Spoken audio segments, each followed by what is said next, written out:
Berkomunikasi dalam situasi formal adalah cara berkomunikasi yang menggunakan bahasa baku, sopan, dan sesuai dengan aturan dalam suasana resmi. Digunakan saat berada di lingkungan sekolah, di kantor, atau acara resmi. Bahasa yang dipakai jelas, teratur, tidak menggunakan bahasa gaul, dan sesuai dengan etika formal. Contoh sebagai lisan adalah, "Selamat pagi, Bapak dan Ibu Guru. Perkenalkan, nama saya Aura Cinta Oktanova dari kelas 10I. Izinkan saya untuk mempresentasikan hasil penelitian saya." Contoh berkomunikasi dalam situasi formal yaitu rapat kerja, presentasi bisnis, wawancara kerja, laporan kerja, lalu ada seminar, dan instruksi dari atasan ke bawahan untuk meminta penyelesaian tugas atau target penjualan. Contoh dalam pekerjaan yaitu rapat departemen atau rapat dewan dengan agenda notulensi. Adapun dalam pendidikan yaitu presentasi hasil diskusi di kelas. Baik, di sini saya akan menjelaskan mengenai penjelasan kontrol emosi pada saat situasi formal. Kontrol emosional dalam situasi formal sangatlah penting untuk menjaga profesionalisme, kedisabilitas, dan memastikan interaksi berjalan dengan lancar. Ini melibatkan kemampuan untuk mengelola ekspresi emosi Anda agar sesuai dengan norma dan etika lingkungan kita. Lalu, pemimpin organisasi kecil memerlukan kombinasi unik dari kemampuan umum, kepemimpinan, dan keterampilan khusus yang relevan dengan kelancaran sumber daya terbatas dari organisasi kecil. Selanjutnya, saya akan membahas tentang kemampuan pemimpin organisasi kecil. Yang pertama adalah kemampuan komunikasi yang baik. Contohnya adalah pemimpin yang menyampaikan rencana kegiatan mingguan dengan bahasa yang mudah dipahami untuk semua anggota. Lalu yang kedua adalah kemampuan mengambil keputusan. Seperti bisa menentukan langkah terbaik dalam waktu singkat, bahkan dengan sumber daya terbatas. Contohnya adalah saat dana kegiatan kurang, pemimpin cepat memutuskan untuk mencari sponsor tambahan. Lalu yang ketiga adalah kemampuan memotivasi anggota. Contohnya seperti menumbuhkan semangat dan rasa kebersamaan di antara anggota. Pemimpin memberikan penghargaan kecil bagi anggota yang paling aktif. Lalu ada yang keempat adalah kemampuan mengatur waktu dan tugas-tugasnya, seperti manajerial. Dapat membagi tugas sesuai kemampuan anggota agar pekerjaan berjalan efektif. Contohnya, pemimpin membuat jadwal kerja piket atau pembagian tugas acara agar semua ikut berperan.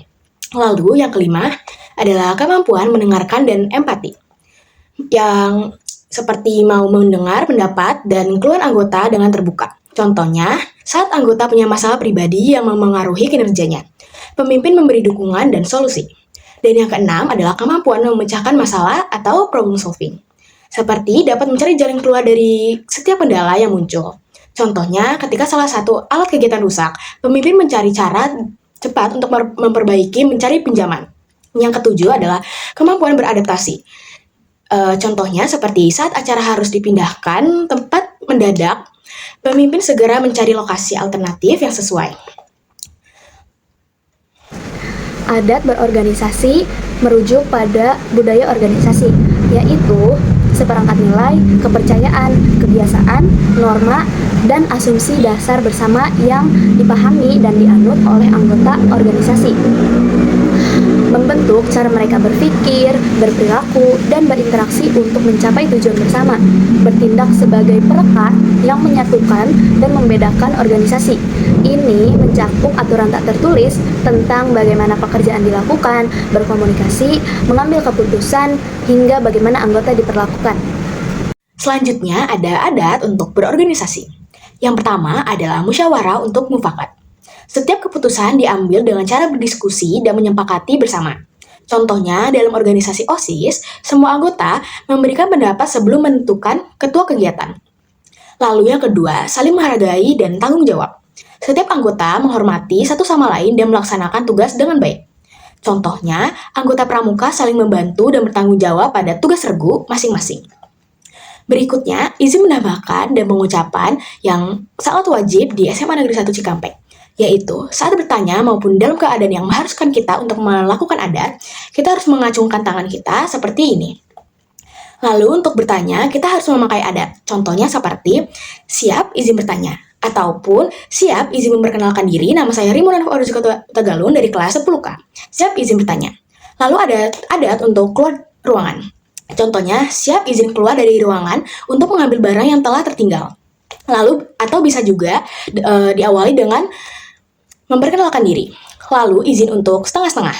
Siap izin izin setengah-setengah mengikuti kegiatan dikarenakan ada acara keluarga yang mengharuskan saya untuk mengikuti kegiatan tersebut. Siap, izin memperkenalkan diri. Nama saya Malika Alisa 11G dari Sangga Pencoba 2. Pada materi kali ini saya akan menjelaskan mengontrol emosi saat situasi formal. Seperti yang kita tahu, kita semestinya memiliki kemampuan untuk menahan, mengatur, dan mengekspresikan emosional secara tepat ketika kita sedang berada di tempat resmi atau profesional, seperti rapat, wawancara, presentasi, atau komunitas adat yang bersifat serius. Oleh karena itu, kita harus dapat menyesuaikan respon kita terhadap seseorang agar tetap sopan dan tidak mengganggu aktivitas yang sedang berlangsung.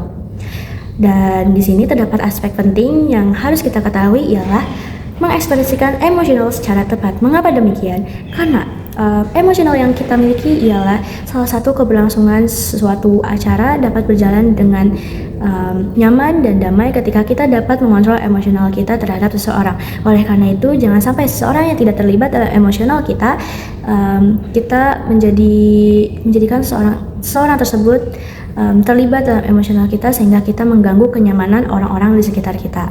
Oleh karena itu, pintar-pintar mengontrol emosional karena bagaimanapun kamu tidak hidup sendiri. Oleh karena itu, kamu harus dapat melihat ke yang lain juga dan dapat mengerti satu sama lain.